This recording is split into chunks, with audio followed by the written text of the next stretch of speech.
Annoying, isn't it? You can remember the 80s like they were just a couple of decades ago. And you can remember steering a sharp car just through feeling what was going on through your bum. And you could probably still do it too, if you could get your bum in the seat.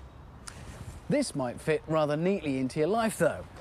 No, not the house, the car. It's the new Subaru Forester. Which, at first glance, is family car heaven.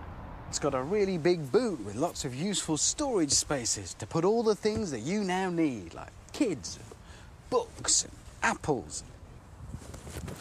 It's sensibly high off the ground, so nothing expensive gets damaged and broken underneath.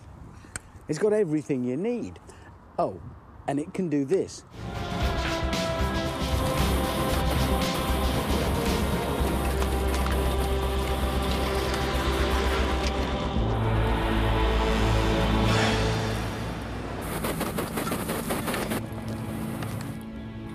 Without a doubt, it really does take years off the family man.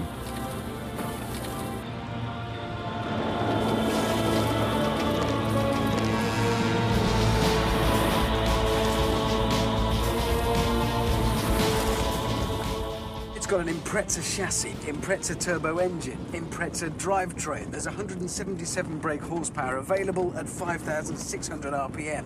It'll hit 60 in 7.9 seconds. It's got permanent four-wheel drive and a limited slip differential. You'd have to be trying very, very hard indeed to brake it. It rocks.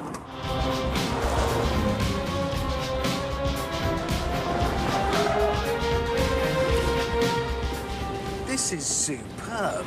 It's a sit-up-and-beg Impreza turbo with a basket on the front and a kiddie seat on the back.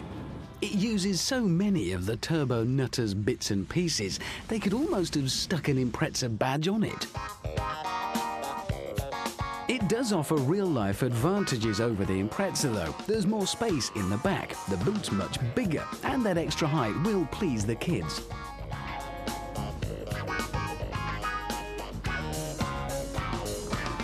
Now, if you're old enough to have been around for the first hot hatches, you're probably a bit worried about your weight by now.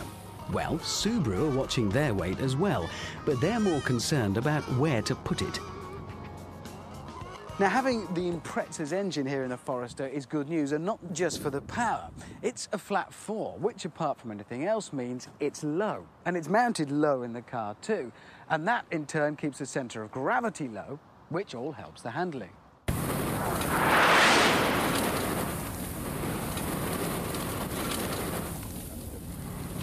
Which means where it really wins out is as an all-rounder.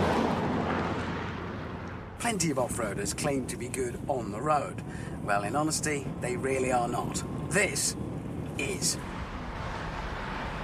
The ride is smoother and more comfortable than on many cars built just to cruise the motorways. That low centre of gravity helps cut out the usual off-roader wobbliness.